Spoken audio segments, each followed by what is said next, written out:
La primera vez que sospeché que algo no iba bien fue cuando encontré 2 billetes de AVE Madrid-Sevilla con fecha de miércoles, a las 10:35 de la mañana, en el bolsillo de una chaqueta que mi marido nunca usa. Pero no es eso lo que te estoy contando. Lo importante no son los billetes. Es que ese miércoles yo no estaba trabajando. Y él no lo sabía.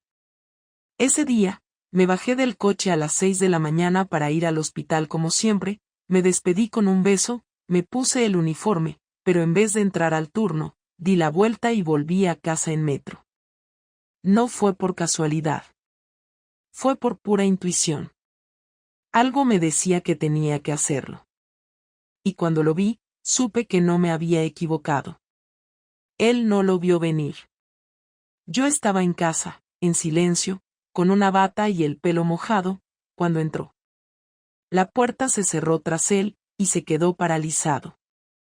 Tenía una mochila en la espalda, una sonrisa que no era para mí, y el cuello lleno de marcas que yo no había dejado. Levantó la vista y ahí estaba yo, en la cocina, con los 2 billetes en la mano. ¿Te has ido de excursión sin decírmelo?, pregunté, sin alterar el tono de voz. No dijo nada. Y en ese momento entendí que no se trataba de una aventura cualquiera. Era algo más. Algo que se le había ido de las manos. Y, lo peor de todo, algo que me iba a arrastrar a mí también. No sé en qué momento exacto decidí vengarme. Solo sé que, en vez de llorar o gritar, lo invité a sentarse, como si fuera a servirle un café. Y él, sin saber qué decir, obedeció. Como un niño que espera el castigo pero aún no sabe si va a doler. Durante varios segundos no pasó absolutamente nada. El silencio era tan plano que podía oír cómo se enfriaba el café en la cafetera. Él me miraba como si no entendiera del todo en qué momento la realidad se había torcido. Llevaba esa mochila ridícula que se ponía para ir al gimnasio, pero todos sabíamos que el único ejercicio que había hecho esa mañana fue desnudarse para otra persona. La dejó en el suelo con torpeza, como si eso pudiera aligerar el ambiente. Se sentó en la mesa del comedor, justo en la misma silla donde hacía 3 días habíamos discutido sobre si poníamos o no cortinas nuevas en el salón, como si eso importara. Le lancé los billetes encima de la mesa. No hizo ademán de tocarlos, ni siquiera de mirarlos bien. Fingía que no sabía de qué le hablaba, pero su cara lo traicionaba. Le temblaban los labios y los ojos evitaban el contacto directo. ¿Quién es?, pregunté, cruzada de brazos, sin subir la voz. No me hagas perder el tiempo. No sé de qué hablas. La respuesta fue automática, ensayada, seca, como la de un adolescente pillado saliendo del instituto a mitad de clase. Le di exactamente 3 segundos para arrepentirse de esa línea. No lo hizo. 2 billetes, día entre semana, hora de oficina. Sevilla. ¿Me vas a decir que fuiste a una entrevista de trabajo? Fui con un cliente, era una reunión. ¿Y el segundo billete? Se quedó callado. La historia no tenía consistencia ni siquiera para él. Se rascó la sien como si eso fuera a ayudarle a pensar más rápido. Me levanté sin decir nada y fui al salón, donde había dejado su portátil encendido la noche anterior. No soy informática, pero tengo ojos. Lo abrí, lo desbloqueé, porque para ser un infiel era bastante idiota, usaba la fecha de nuestro aniversario como contraseña, y fui directo al historial del navegador. Él ni se movió de la silla mientras yo volvía con la pantalla delante. Hotel Boutique Sevilla para parejas, restaurantes románticos Triana, rutas a pie por el centro. Se lo puse delante. Lo leyó, bajó la mirada y dijo lo más patético que podía decir un hombre en esa situación. No fue nada serio. A veces creo que esa frase fue la que más me dolió. No por el contenido, sino por lo absurdo. Como si eso hiciera que todo lo demás dejara de importar. Como si no fue serio fuera una vacuna contra el daño. Me reí, no porque me hiciera gracia, sino porque me pareció tan estúpido, tan fuera de lugar, que no pude contenerlo. Él frunció el ceño, ya no sabía si seguir mintiendo o si quedarse quieto y dejar que la verdad lo aplastara. ¿Qué te costaba decir la verdad? Le pregunté sin dejar de mirarlo. No quería herirte. Me estás diciendo esto con el cuello lleno de chupetones, Álvaro. Él intentó cubrirse con la camisa, como si eso importara a estas alturas. Yo ya había visto suficiente. Lo peor de todo no era que me hubiese engañado. Era el modo. La planificación, el descaro, la seguridad con la que pensó que no me iba a enterar. Eso es lo que más te deja rota. Saber que la persona con la que compartes cama tiene una vida paralela que maneja con precisión quirúrgica mientras tú estás doblando la ropa o revisando los deberes de tus hijos. Me senté frente a él. No lloré. No grité. Solo lo observé. Estaba ahí, en carne y hueso, y sin embargo, ya no era el mismo. Algo se había roto entre nosotros. Algo que no se podía pegar ni con el mejor de los pegamentos. La primera vez que sospeché que algo no iba bien fue cuando encontré 2 billetes de AVE Madrid-Sevilla con fecha de miércoles, a las 10:35 de la mañana, en el bolsillo de una chaqueta que mi marido nunca usa. Pero no es eso lo que te estoy contando. Lo importante no son los billetes. Es que ese miércoles yo no estaba trabajando. Y él no lo sabía. Ese día, me bajé del coche a las 6 de la mañana para ir al hospital como siempre, me despedí con un beso, me puse el uniforme, pero en vez de entrar al turno, di la vuelta y volví a casa en metro. No fue por casualidad. Fue por pura intuición. Algo me decía que tenía que hacerlo. Y cuando lo vi, supe que no me había equivocado. Él no lo vio venir. Yo estaba en casa, en silencio, con una bata y el pelo mojado, cuando entró. La puerta se cerró tras él, y se quedó paralizado. Tenía una mochila en la espalda, una sonrisa que no era para mí, y el cuello lleno de marcas que yo no había dejado. Levantó la vista y ahí estaba yo, en la cocina, con los 2 billetes en la mano. ¿Te has ido de excursión sin decírmelo? Pregunté, sin alterar el tono de voz. No dijo nada. Y en ese momento entendí que no se trataba de una aventura cualquiera. Era algo más. Algo que se le había ido de las manos. Y, lo peor de todo, algo que me iba a arrastrar a mí también. No sé en qué momento exacto decidí vengarme. Solo sé que, en vez de llorar o gritar, lo invité a sentarse, como si fuera a servirle un café. Y él, sin saber qué decir, obedeció. Como un niño que espera el castigo pero aún no sabe si va a doler. Durante varios segundos no pasó absolutamente nada. El silencio era tan plano que podía oír cómo se enfriaba el café en la cafetera. Él me miraba como si no entendiera del todo en qué momento la realidad se había torcido. Llevaba esa mochila ridícula que se ponía para ir al gimnasio, pero todos sabíamos que el único ejercicio que había hecho esa mañana fue desnudarse para otra persona.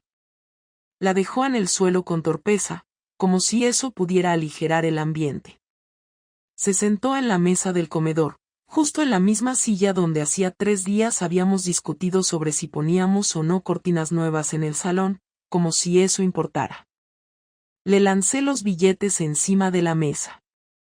No hizo ademán de tocarlos, ni siquiera de mirarlos bien. Fingía que no sabía de qué le hablaba, pero su cara lo traicionaba. Le temblaban los labios y los ojos evitaban el contacto directo. ¿Quién es? Pregunté, cruzada de brazos, sin subir la voz. No me hagas perder el tiempo. No sé de qué hablas. La respuesta fue automática, ensayada, seca, como la de un adolescente pillado saliendo del instituto a mitad de clase. Le di exactamente 3 segundos para arrepentirse de esa línea. No lo hizo. 2 billetes, día entre semana, hora de oficina. Sevilla. ¿Me vas a decir que fuiste a una entrevista de trabajo? Fui con un cliente, era una reunión. ¿Y el segundo billete? Se quedó callado. La historia no tenía consistencia ni siquiera para él. Se rascó la sien como si eso fuera a ayudarle a pensar más rápido. Me levanté sin decir nada y fui al salón, donde había dejado su portátil encendido la noche anterior. No soy informática, pero tengo ojos. Lo abrí, lo desbloqueé, porque para ser un infiel era bastante idiota, usaba la fecha de nuestro aniversario como contraseña, y fui directo al historial del navegador. Él ni se movió de la silla mientras yo volvía con la pantalla delante. Hotel Boutique Sevilla para parejas, restaurantes románticos Triana, rutas a pie por el centro. Se lo puse delante. Lo leyó, bajó la mirada y dijo lo más patético que podía decir un hombre en esa situación. No fue nada serio. A veces creo que esa frase fue la que más me dolió.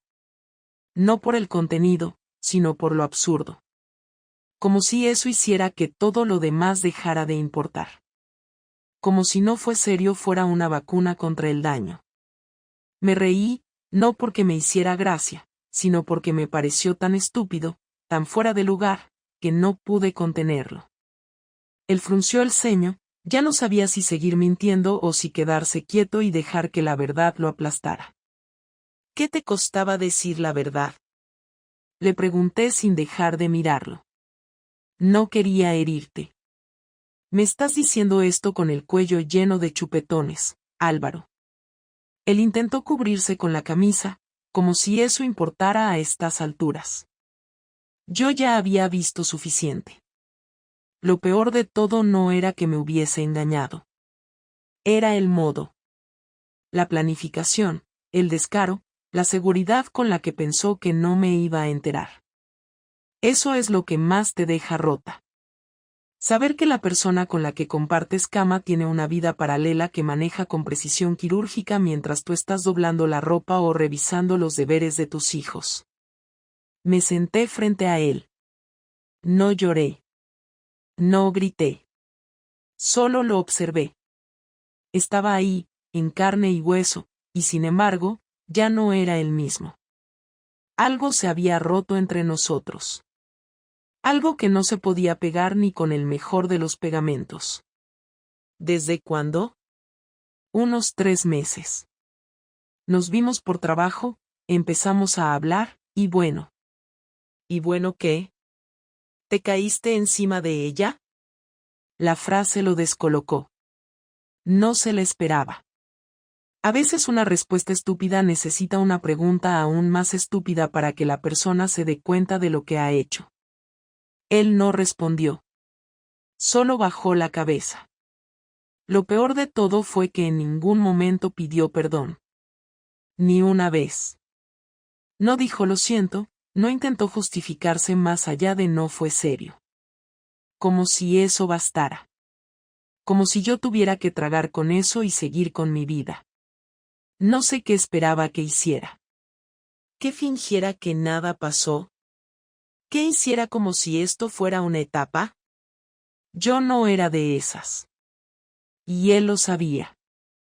Vas a coger esa mochila y te vas a ir de esta casa hoy mismo. No me importa a dónde, pero aquí no te quiero. ¿Y los niños? Ya hablaremos de eso. Pero hoy no. Se levantó despacio. Cogió la mochila sin mirar atrás. Se fue por la puerta sin hacer ruido. Yo me quedé ahí, sola, en la cocina, con los billetes sobre la mesa y el café ya frío. No lloré. Tampoco me moví. Solo me senté y dejé que el silencio hiciera su parte. No pasó ni una semana antes de que Álvaro intentara volver a entrar en casa como si nada hubiera pasado. Llegó una tarde, justo antes de que yo saliera al turno de noche. Llevaba una caja con algunas de sus cosas, como si estuviera dispuesto a hablar. Ni me molesté en abrirle la puerta del todo. Se quedó en el umbral, con esa expresión de tipo derrotado que ya no me decía absolutamente nada. Me pidió solo unos minutos, y como no quería montar un espectáculo delante de los vecinos, le hice pasar al pasillo. Ni siquiera lo invité a sentarse. No he hablado con los niños aún, dijo, como si eso fuera una muestra de madurez. Quiero hacerlo contigo, los dos juntos. No tienes derecho a usarme como escudo, contesté sin alzar la voz. Eres tú quien tiene que explicarlo. No quiero que sufran. Haberlo pensado antes de meterte en una cama ajena. Guardó silencio.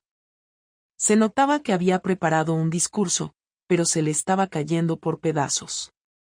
Su postura, su mirada, todo lo traicionaba.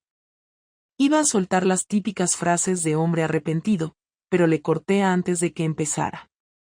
Dime una cosa, y no me mientas. ¿Tienes pensado seguir viéndola? El silencio duró más de lo esperado. Eso me dio la respuesta antes de que él la dijera.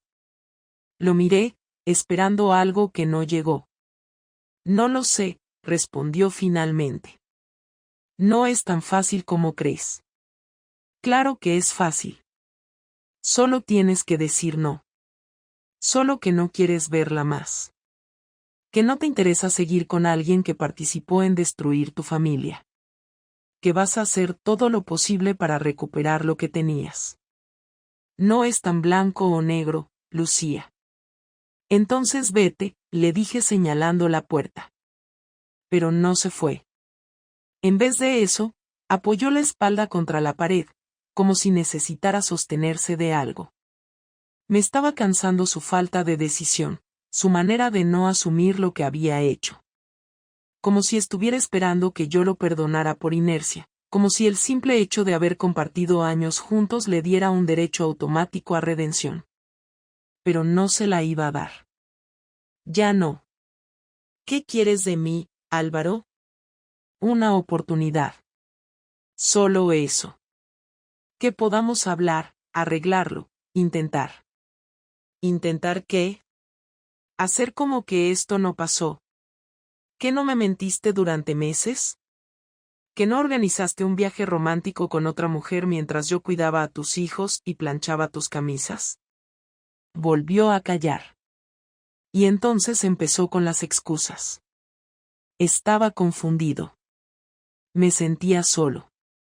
Ya no teníamos intimidad. Tú estabas siempre en el hospital, agotada, de mal humor. Yo no quería esto, simplemente pasó. No, Álvaro. No simplemente pasó.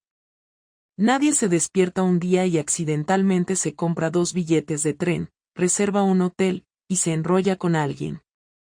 Todo eso requiere tiempo, intención y planificación. No soy idiota. Entonces, por primera vez, él se alteró. Cambió el tono. Se defendió. Tampoco eras perfecta. No todo esto es culpa mía. Tú también te alejaste de mí. Tú también dejaste de preocuparte. ¿Qué esperabas? ¿Que me pasara la vida esperando que me miraras como antes? Te miraba como podía después de 14 horas en urgencias, Álvaro.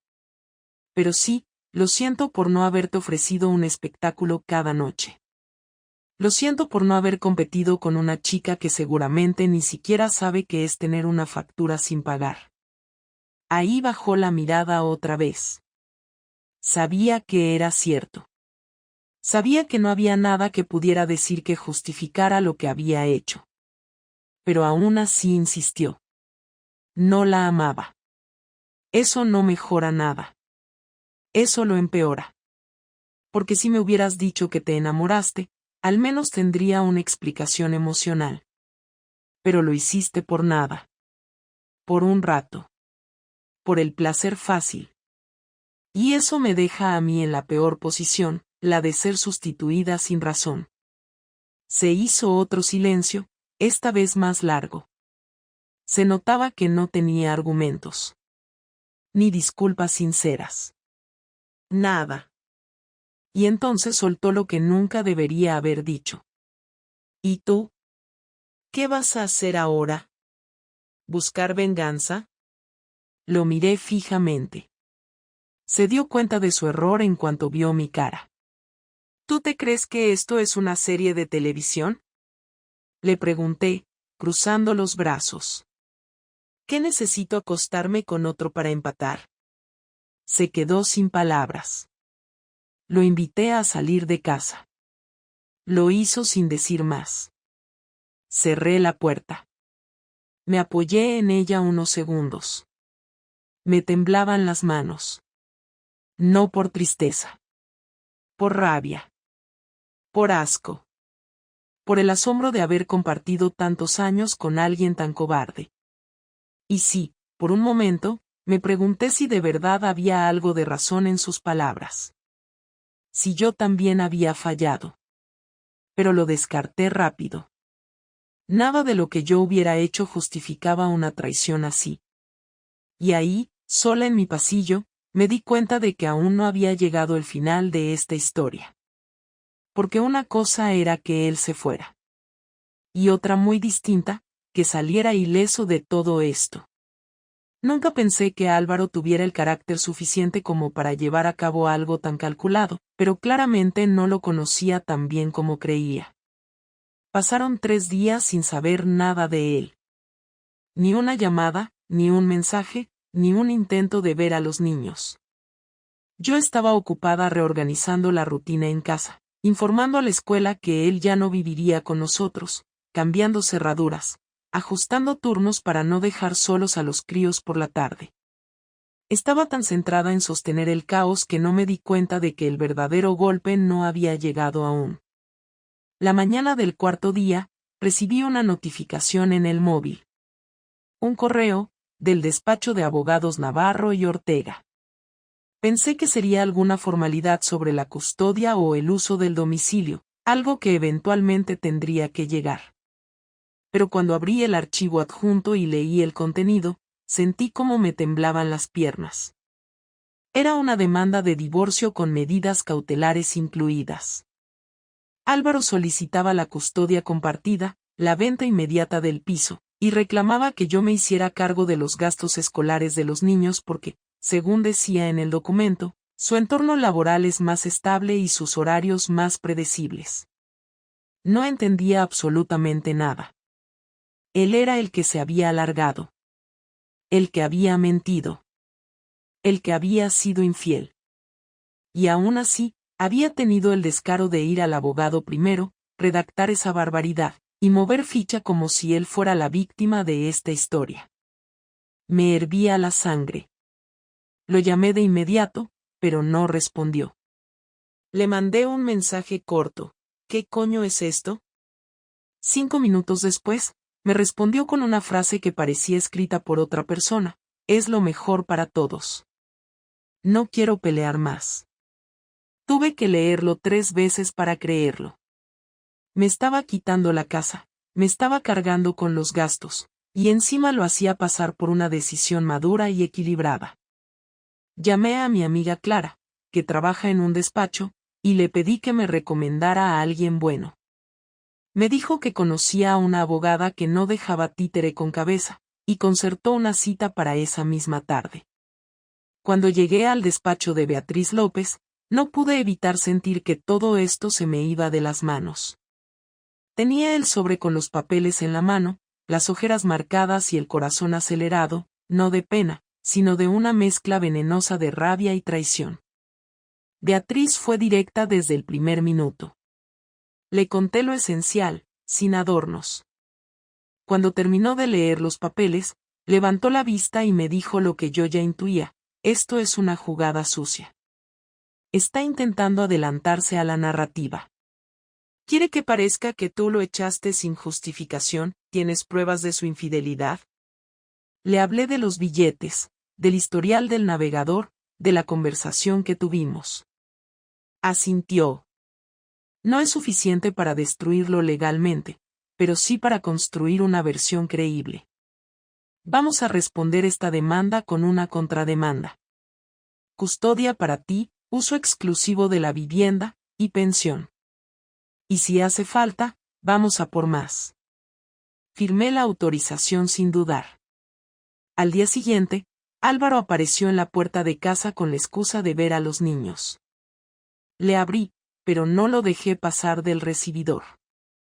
Los niños estaban en casa de mis padres porque yo ya intuía que algo así podía pasar. Lo miré con una calma que me costó conseguir. ¿Viniste a hablar con ellos o a seguir con tu teatro? No quiero que esto se convierta en una guerra, Lucía. Tú empezaste la guerra en el momento en que firmaste esos papeles. No me dejas otra opción. ¿Y acostarte con otra si era una opción válida? Sabía que no ibas a entenderlo. No, Álvaro, no lo entiendo. No entiendo cómo un hombre que no ha puesto ni una lavadora en 5 años tiene la cara de pedirme que me encargue yo sola de todo mientras tú te vas de viaje con una veinteañera. Eso no tiene nada que ver con los niños. Claro que tiene que ver. Porque mientras tú juegas a ser joven otra vez, yo estoy recogiendo los pedazos de esta familia. Y no te voy a permitir que encima vengas a poner condiciones. Álvaro hizo un gesto de fastidio. Se notaba que esperaba otra cosa, tal vez una escena de llanto, súplica, reconciliación. Pero no encontró nada de eso. Solo una mujer harta, en control, y con una abogada que ya tenía un plan. Todo lo que quieras decir, díselo al juez. Aquí ya no se habla más. Le cerré la puerta. Se quedó ahí, un rato, como si esperara que abriera otra vez. No lo hice. Me quedé del otro lado, en silencio, sin sentir lástima. A veces, la mejor forma de vengarse no es gritar ni destruir nada. Es actuar con precisión. Es devolver cada golpe con uno más exacto, más medido, y más frío. Y eso es lo que estaba a punto de hacer. La última conversación no fue como la había imaginado. No hubo lágrimas, ni gritos, ni súplicas. Fue en una cafetería pequeña cerca del juzgado, justo después de una de las sesiones donde nuestros abogados habían discutido la custodia y los bienes. Él propuso sentarnos a tomar un café, y yo acepté porque ya no tenía nada que perder. Quería mirarlo sin sentir nada. Ver si quedaba algo del hombre con el que compartí 14 años. Pedimos lo de siempre. Él con sacarina, yo sin azúcar. Se sentó frente a mí, nervioso, como si no supiera por dónde empezar, como si fuera él la víctima. Lucía, yo no quería que esto terminara así. Pero terminó así porque tú lo decidiste, le respondí sin alterar el tono. Nadie te obligó. Yo solo quería otra vida. No sabía cómo decirlo sin hacer daño. Hacerlo igual te pareció una buena solución. Fue un error, lo reconozco. ¿Lo reconoces porque perdiste la casa, o porque perdiste el control? Se quedó en silencio. Sabía que la pregunta tenía respuesta, pero no estaba dispuesto a decirla en voz alta. Su mirada se fue al suelo, y eso fue todo lo que necesitaba. No me interesaba una confesión completa. Solo quería verlo enfrentarse a sus propias decisiones. ¿Y ahora qué quieres? Le pregunté mientras removía el café que ya estaba suficientemente frío. No lo sé. Quiero entender si queda algo entre nosotros. Si hay alguna posibilidad de reconstruir, aunque sea como padres. No quiero que los niños crezcan con dos extraños que se odian. Yo no te odio, Álvaro. No tengo energía para eso. Pero no voy a reconstruir nada con alguien que ni siquiera fue capaz de decir la verdad en su momento. Te fuiste sin dignidad y ahora vienes buscando comprensión. Tú también fuiste dura. Fui firme, no dura. No confundas una cosa con la otra. Tú fuiste cobarde. Y eso es lo que nos trajo hasta aquí. Él bebió un sorbo, se manchó un poco la comisura de la boca y no se limpió. Era como si ya no le importara nada de su imagen. Me miraba como quien intenta reconocer a una persona que dejó de conocer hace tiempo. No sabía cómo reaccionar a mi tono, a mi frialdad, a mi capacidad de seguir hablando sin necesidad de levantar la voz. En algún momento debió haber pensado que yo iba a desmoronarme, que tal vez volvería a suplicar como esas mujeres de las películas que perdonan con un beso y un abrazo. Pero eso no era esta historia. ¿Sabes qué fue lo que más me dolió? Le dije sin dejar de mirarlo. Que te fueras sin mirar atrás. Que hicieras la maleta con tranquilidad y salieras por esa puerta como si estuvieras yendo al gimnasio. Estaba asustado. ¿Asustado de qué? ¿De verme llorar? ¿De tener que justificar tu vida? ¿De tener que mirar a tus hijos a los ojos? Asustado de quedarme. Pues ahora te vas a quedar con lo que construiste. Un apartamento vacío, media custodia compartida, y el recuerdo de haber perdido a una familia por nada. Álvaro no intentó contradecirme. No me pidió perdón otra vez. No me suplicó volver. Solo asintió. Como si ya entendiera que todo lo que venía después no tenía que ver con el amor, sino con la consecuencia. Como si ya hubiera aceptado que no tenía lugar en esta nueva etapa de mi vida. ¿Y tú? Preguntó después de un rato. ¿Estás con alguien? Me reí, sin ganas, sin rabia. ¿Y a ti qué te importa? No lo sé. Tal vez nada. Tal vez me lo merezco. No, no te lo mereces. Pero tampoco te lo voy a contar. Miró su reloj, como si tuviera algo más importante que hacer, pero los dos sabíamos que no. Pagó la cuenta en silencio. Nos levantamos. Caminamos unos metros juntos por la acera. Cuando llegamos a la esquina, se detuvo y me dijo lo último que me iba a decir como marido. Espero que algún día puedas perdonarme. No estoy trabajando en eso, Álvaro. Estoy trabajando en olvidarte. Asintió y se fue en dirección contraria. Yo crucé la calle y no miré atrás. No había nada ahí para mí. Solo el eco de lo que fuimos y lo que ya no volvería. A veces pensaba que me sentiría vacía después de cerrar esta etapa, pero lo cierto es que no. Me sentía ligera. Me sentía libre. Por primera vez en mucho tiempo, no debía explicaciones a nadie.